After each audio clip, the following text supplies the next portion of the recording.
State 17-6, best start for them in program history. Norfolk State 6-12, so almost reverse. This is, as we mentioned, the first meeting of these two programs in both program history. Wolfpack red hot though. That sweep, the brooms were out against Notre Dame as they won 6 of 7. Wallace back into the circle. It'll be 2, 3, and 4 due up for Norfolk State. That's Hammond, Moore, and Vaughn. Hammond, one of 3 players that have struck out against Wallace the first time through. So we'll see what Hammond can do her second time through. Big rip at it. And Hammond, one of the top 2 and 3 offensive delivery systems for the Norfolk State battery. Not typical that we would see her go down with a strikeout as she did in that last at-bat, but Devin Wallace able to handle her. Coming hard and in with that screwball on the inside half of the plate. Devin Wallace approach pretty standard, going hard curveball away, hard screwball inside, maybe busting a rise ball hard in at the hands to sit her down. Hammond comes in to this game hitting .357. Farraker steps into it, and the speed of Hammond getting down there, I think because of that speed, that's going to be a base hit, I believe.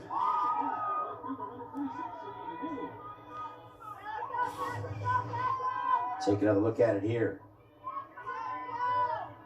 Randy Farraker doing a good job handling the ball, could not quite make the play in time. Hammond known for squaring the ball up, getting extra base hits, potentially stretching them with her speed that we just saw there.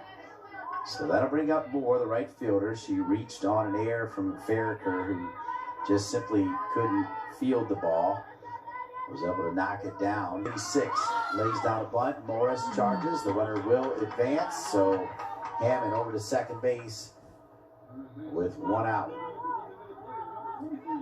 Potentially eliminating a bit of a steal situation. However, Hammond standing on second does have 8 stolen bases to her credit, only caught once so far this season. So we will expect catcher Sam Sack to be up off her haunches with a runner in scoring position.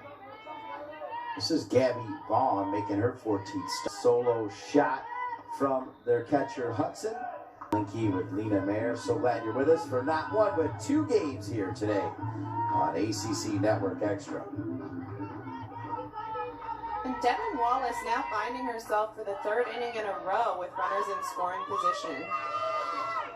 Great job by Forbes to come over and catch that one in foul territory. The runner does advance. Good work by Hammond to tag and advance. And good job by Forbes not to try to force it, throw it away. Just get it back in. Yep, knowing that there are now 2 outs, Forbes able to hold on to the ball, not overthrow. And good maturity from Hammond, the base runner, a junior, reading the momentum of Forbes, able to make a good decision, making her way to 3rd base.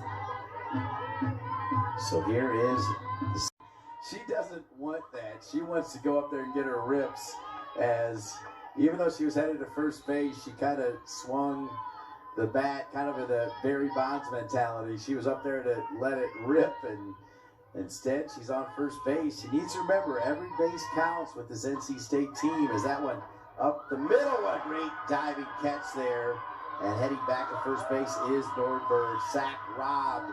Great defensive play by the center fielder Hammond.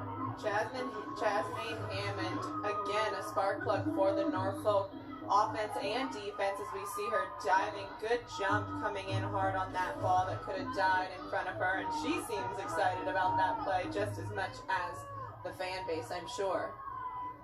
The green and yellow of Norfolk State, the Spartans. Pitch counts, really going after these batters, getting those shallow pop flies, weak ground balls, shooting for miss hits as opposed to strikeouts. She comes in already having 5 strikeouts so far in 5 innings as she faces Jazzmaine Hammond, the center fielder who made a spectacular diving play in the bottom half of last inning. Hammond has struck out and had a base hit, was left standing on third base in the 3rd inning. Both these teams have left 4 runners out there, part of the reason why we're still at 1. And Wallace, who was able to get Hammond to chase at a ball in the dirt the first time, this time bounced one up in front of the plate, and Hammond wasn't biting. It's 1-2. Lena Mary, your approach on 0-2, they call that a waste pitch a lot of time. Did you ever put that in the strike zone to go ahead and try to get the strikeout, or were you always making sure that it was outside of the strike zone? It's a great question. I think particularly when you're worried about pitch count and being efficient in the early half of the game, it's not out of the question to come into the zone with something that's breaking or spinning or off speed. However, if you're going with just pure velocity, you probably want to stay off the plate in an 0-2 count. Great breakdown. Nice to have a former pitcher from UC Santa Barbara, Paradise, out there at UC Santa Barbara. Covered the College Cup Metric Soccer before. Remember, Forbes' dad played for the LA Aztecs. UC Santa Barbara was the host for the College Cup, as they've been for several years. I need to find out, as this one is Farricker deep in the hole. He's got a cannon of an arm, but running it down is Hammond, so Hammond now has 2 base hits. Right, and the fact that that play was even close is a testament to just how strong Randy Farricker's arm is. Deep in the 5-6 hole, even made it a close play. Hammond known for her speed, so she did a little bit of a stutter step there. Hopefully her ankle's all right on that one. Not a bad stretch from Whitaker, but it will be the 5th hit for this Norfolk State team, as with her 2 strikeouts, she has given up that base hit that ended the last inning when she was thrown out of second base but drove in 2 runs. So finally Gress did give up a hit as a starter and 2 runs. Morris going over to second for the first one. Standing on second base was Visser, and now 2 outs. And good decision there from Visser not to waste a throw on Hammond, who's known for her speed. Likely not going to be a play there. Rarely do you see a double play turned in softball, and when you do, it's a testament to the strength of the defense.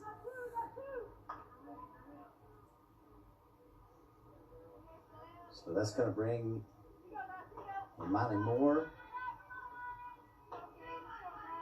So Imani Moore will step in. Runner going.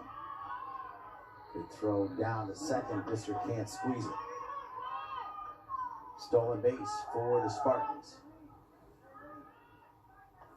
And that will be Jazzmaine Hammond's 9th stolen base of the season, leading the team in that category. Jazzmaine Hammond now standing on second, selected twice already this season to the MEAC Player of the Week. So she is now in scoring position. Great pitch from Gress. It's a great location from Gress. Norfolk State averaging 1.89 stolen bases per game. NC State 2.7. So both teams like to run the bases. Visser with the out. See if she threatens to steal. Coming into today, she has been successful in 8 of her 9 attempts to steal a base. Wow. How was that not a strike right there? That looked like a pretty good pitch. And now we see some words being exchanged between catcher Sam Sack and home plate umpire Randall McClam.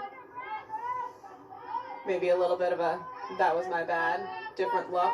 Maybe I missed something. It's a base hit. We'll see if the runner will try to advance. Good job by Forbes. She's got a pretty good arm. Staying over at third is Morse. And with 1 out, Norfolk State has something cooking here.